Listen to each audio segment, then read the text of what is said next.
쾅! 유리가 깨지는 소리였습니다. 그 다음은 고함이었습니다.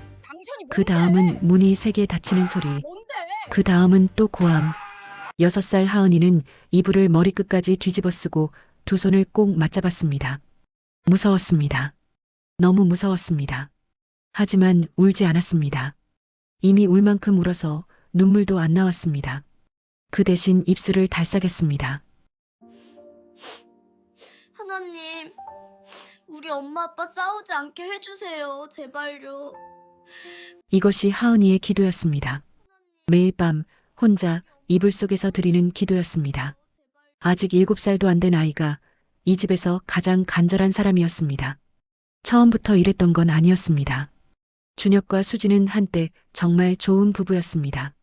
결혼기념일마다 하은이 손잡고 셋이서 밥 먹으러 나갔고 소소한 것에도 같이 웃었습니다. 그런데 사업이 무너졌습니다. 한 번에 무너진 게 아니었습니다. 천천히 조금씩 물이 새듯 무너졌습니다. 거래처가 하나씩 끊겼고 통장 잔고가 줄었고 준혁의 눈빛이 달라졌습니다. 처음엔 말수가 줄었습니다. 그 다음엔 한숨이 늘었습니다. 그 다음엔 작은 것에도 날이 섰습니다. 어느 저녁이었습니다. 수진이 카드 명세서를 들고 물었습니다. 이번 달도 이자도 못 내는 거예요? 준혁이 밥숟가락을 내려놨습니다. 내가 모르는 줄 알아? 알면서 왜 아무것도 안 해요? 내가 뭘 어떻게 해? 나도 방법이 없다고. 목소리가 커졌습니다. 하은이가 고개를 숙였습니다. 밥알을 세고 있었습니다. 그날 수진이 컵을 집어던졌습니다. 준혁을 향한 게 아니라 그냥 쌓인 것들을 향해서 컵이 벽에 부딪혀 산산조각 났습니다. 하은이가 의자에서 굳어버렸습니다. 하은아, 방에 들어가 있어. 아이는 말없이 일어났습니다. 방으로 들어가면서 뒤를 한번 돌아봤습니다. 엄마는 주방 벽을 보고 있었고 아빠는 현관 쪽을 보고 있었습니다. 두 사람이 같은 방향을 보지 않았습니다. 그날 밤 하은이는 또 기도했습니다. 그런 밤이 쌓였습니다. 어떤 날은 소리만 질렀습니다. 어떤 날은 준혁이 집을 나가 새벽에 들어왔습니다. 어떤 날은 수진이 하은이를 안고 화장실에서 울었습니다. 수도꼭지를 틀어놓고 소리가 새나가지 않게 하은이는 다 알았습니다. 엄마가 웃어도 눈이 안 웃는다는 걸, 아빠가 밥을 먹어도 아무 맛도 못 느끼는 것 같다는 걸, 두 사람이 한 집에 있어도 서로 멀리 있다는 걸. 그래서 하은이는 매일 밤 기도했습니다. 하나님이 꼭 들어주신다고 믿었습니다. 주일학교 선생님이 그랬으니까요. 하나님은 다 들으신다고. 포기하지 말라고. 하은이는 포기하지 않았습니다. 최악의 밤은 갑자기 찾아왔습니다. 준혁이 큰 계약을 또 놓쳤습니다. 6개월을 매달렸던 계약이었습니다. 그게 마지막 희망이었습니다. 그날 준혁은 집에 들어오면서부터 달랐습니다. 말이 없었습니다. 눈빛이 공허했습니다. 밥도 안 먹고 소파에 앉아 천장만 봤습니다. 수진이 참다 물었습니다. 무슨 일이에요? 됐어. 됐어가 뭐예요? 말을 해야 알죠. 말해봤자 뭐가 달라져. 그게 도화선이었습니다. 수진도 터졌습니다. 6개월을 혼자 버텼습니다. 생활비 쪼개고 친정 엄마한테 손 벌리고 아이한테 미안해하면서 버텼습니다. 근데 돌아오는 건 항상 됐어 한마디였습니다. 소리가 커졌습니다. 준혁이 식탁을 손바닥으로 쳤습니다. 그릇이 흔들렸습니다. 수진이 울면서 소리쳤습니다. 준혁이 욕을 뱉었습니다. 수진이 들고 있던 리모컨을 바닥에 내던졌습니다. 부서지는 소리가 났습니다. 준혁이 현관문을 쾅 닫고 나갔습니다.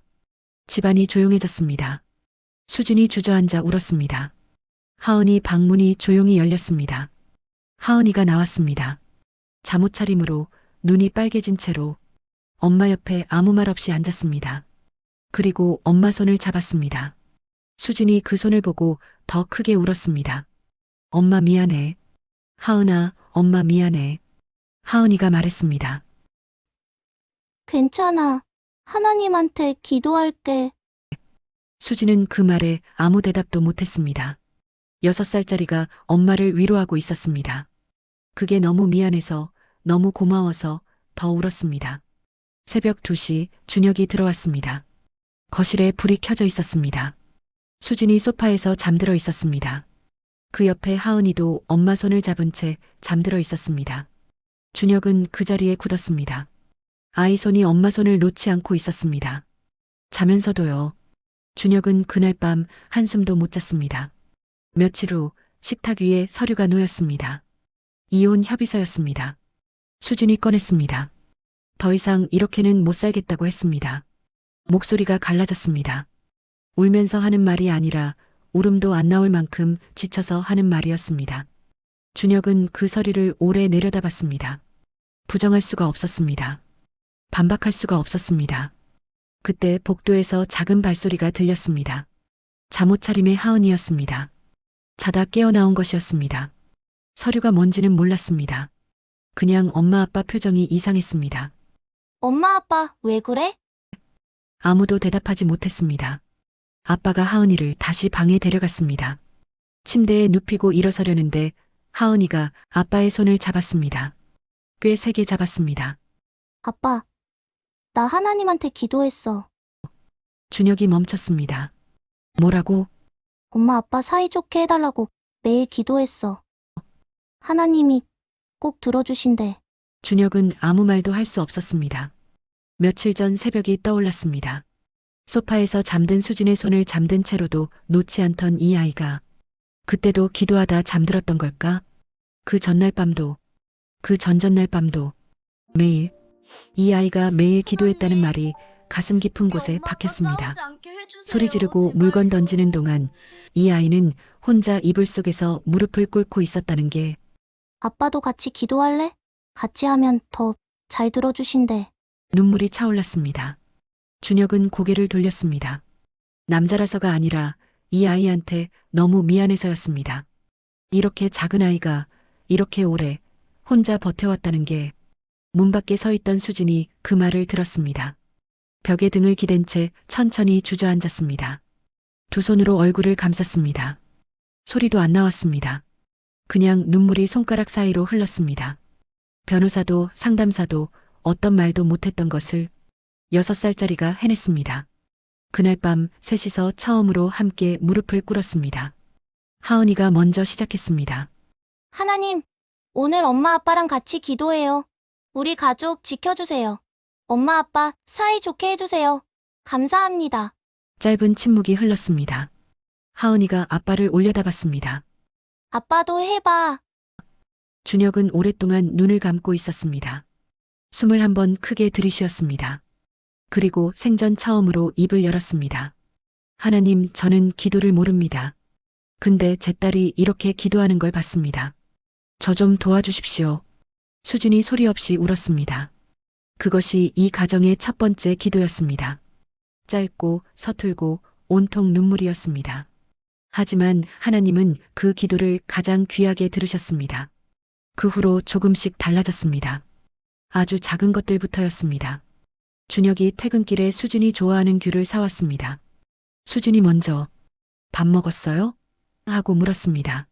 하은이가 오랜만에 저녁을 다 먹었습니다. 어느 저녁 하은이가 숟가락을 내려놓고 양손을 내밀었습니다. 우리 기도하고 먹자. 준혁과 수진이 서로 눈을 마주쳤습니다. 오랜만에 웃음이 났습니다. 셋이서 손을 잡았습니다. 준혁이 어색하게 눈을 감고 말했습니다. 하나님, 밥 주셔서 감사합니다. 하은이가 깔깔 웃었습니다. 돼? 하나님 좋아하셔. 오랫동안 없었던 웃음이 그 식탁 위에 돌아왔습니다. 한 달이 지났습니다. 준혁이 서랍에서 그 서류를 꺼냈습니다. 수진이 들어오다 멈췄습니다. 수진아, 나 다시 해보고 싶어? 수진의 눈에 눈물이 찼습니다. 무서워요. 또 그렇게 될까봐. 나도 무서워. 근데 있잖아, 우리 딸이 매일 기도했대. 우리가 사이좋게 해달라고. 그 소리 듣고 나서 나 계속 생각나더라. 준혁이 서류를 천천히 반으로 찢었습니다. 다시 반으로. 수진이 그것을 바라보다 소리 없이 울었습니다. 그날 이혼 서류가 휴지통에 들어갔습니다. 방에서 나온 하은이가 두 사람을 봤습니다. 엄마, 왜 울어? 수진이 눈물을 닦으며 웃었습니다. 하나님이 기도 들어주셨어. 하은이 눈이 동그래졌습니다. 내가 말했잖아. 꼭 들어주신다고. 그 순간 셋이서 처음으로 함께 울고 웃었습니다. 그 후로 세 가족은 교회에 나가기 시작했습니다. 처음에는 하은이 손에 이끌려서, 나중에는 스스로 가고 싶어서, 어느 날 준혁이 하은이를 번쩍 안아 올리며 말했습니다. 우리 딸이 우리 살렸다. 수진이 미소 지으며 말했습니다. 하나님이 이 아이를 우리한테 보내신 것 같아요. 하은이가 두 사람을 번갈아 보다가 씩 웃었습니다. 나 알아. 나 기도 짱 잘하거든. 여러분, 기도는 어른만 드리는 게 아닙니다. 때로는 가장 작은 사람이 가장 강한 기도를 드립니다. 지금 이 순간 당신 곁에 있는 아이가 당신을 위해 기도하고 있을지 모릅니다. 그리고 하나님은 그 기도를 듣고 계십니다. 당신의 가정에도 아직 기회가 있습니다. 오늘 밤 함께 무릎 꿇어 보시겠습니까? 하나님을 찾는 순간은 각자의 삶에서 계속됩니다. 이 이야기가 마음에 와닿았다면 구독과 좋아요로 함께 해주세요.